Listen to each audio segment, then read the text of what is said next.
तो कहानी की शुरुआत होती है और हमें रोचर नाम के एक लड़के को दिखाया जाता है जो कि अपनी स्कूल की छुट्टियां होने के बाद वो अपने घर आ रहा था और उसको घर छोड़ने के लिए उसकी घर की नौकरानी आई होती है। यहाँ पर हम देखते हैं कि रोचर अपनी नौकरानी को देखने के बाद मन ही मन बहुत ही ज्यादा खुश हो रहा था।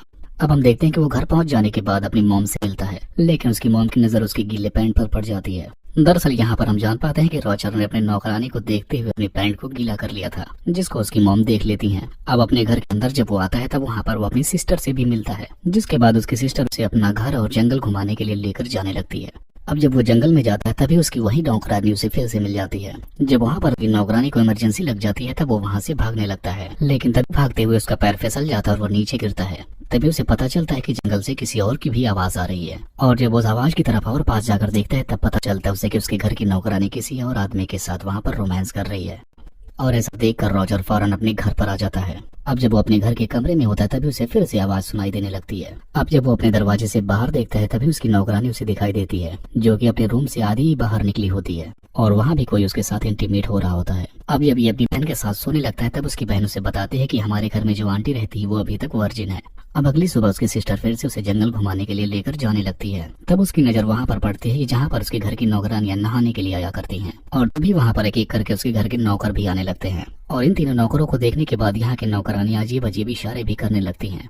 अब इसके बाद हम देखते हैं कि रोचर नौकरानियों को और भी करीब से देखने की कोशिश करता है, लेकिन वहीं का एक नौकर उसे ऐसा करते हुए देख लेता है और उसको वहाँ से फौरन जाने के लिए कहने लगता है।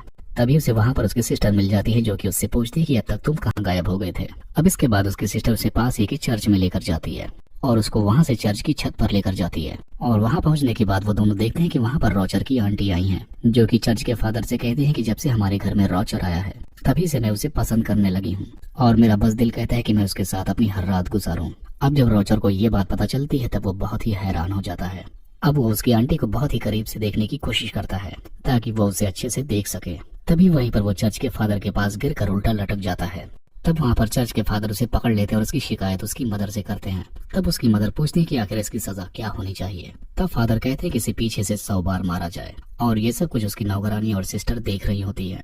अब इतना सब कुछ होने के बाद हम देखते हैं कि रोचर अपनी सिस्टर के साथ फिर से सोने के लिए आ जाता है, लेकिन तभी वो बाहर देखते हैं कि उसकी एक नौकरानी फिर से किसी के साथ इंटीमेट हो रही होती है और अब जब वो उस शख्स को देखने की कोशिश करता है तो वो आदमी दिखाई नहीं देता। अब जब वो नौकरानी रोचर के पास आती है तब वो उससे पूछता है कि आखिर बाहर कौन है जो कि सरेआम ऐसे काम करता है। तब वो नौकरानी रोचर से कहती है कि ये हम सब लोगों का सीक्रेट है और बस वो इतना ही कहकर वहाँ से चली जाती है। अब थोड़ी देर बाद रोचर को वहाँ पर एक बुक मिलती है जो कि हवस भरी कहानियों से भरी होती है।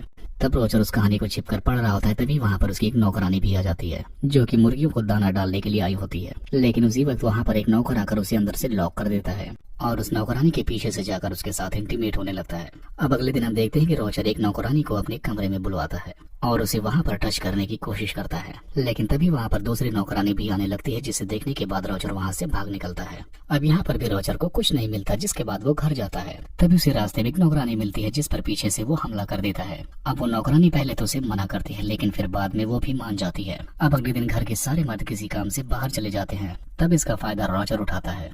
तब वो कमरे में जाकर एक नौकरानी के साथ इंटीमेट होता है। अब रात हो जाने के बाद रोचर अपनी आंटी का इंतजार कर रहा होता है।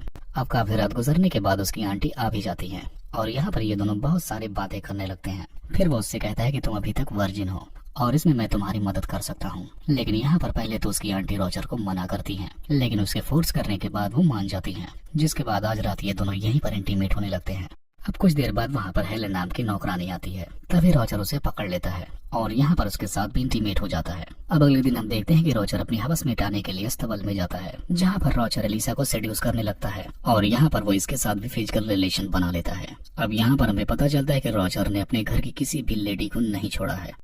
अब इसके बाद काफी वक्त गुजरने के बाद हम देखते हैं कि रोचर इस हद तक गुजर जाता है कि वो अपने कमरे में एक साथ बहुत सारी लड़कियों को बुलवाकर उनके साथ इंटीमेट हुआ करता है। अब कुछ टाइम बाद हम देखते हैं कि एलिसा रोचर से कहती है कि अब वो प्रेग्नेंट है और ऐसा सुनकर रोचर की फट जाती है। अब अगले दिन रोचर के कमरे में एक नौकरानी फिर से आती है और उससे वो भी कहती है कि वो भी प्रेग्नेंट है और तब तक उसकी आंटी भी आकर उससे कहती है कि वो भी प्रेग्नेंट है। तब यहाँ पर हमें पता चलता है कि रोचर जिस किसी के साथ भी इंटीमेट होता है उसे प्रेग्नेंट करके ही छोड़ता है। अब इसके बाद यहाँ पर रोचर की स्कूल की छुट्टियां खत्म हो जाती हैं और अब वो अपने स्कूल वापस जाने के लिए रेडी हो रहा होता है। तभी वहाँ उसके पास एक और लड़की आती है जो कि उससे कहती है कि वो भी प्रेग्नेंट है और ये बेबी तुम्हारा है। और ऐसा सुनने के बाद रोचर और भी ज्यादा शॉक्ड हो जाता है और आखिरकार रोजर सारी लड़कियों को ऐसे ही छोड़कर अपने स्कूल वापस चला जाता है और इसी को दिखाते हुए इस कहानी का यहीं पर एंड हो जाता है।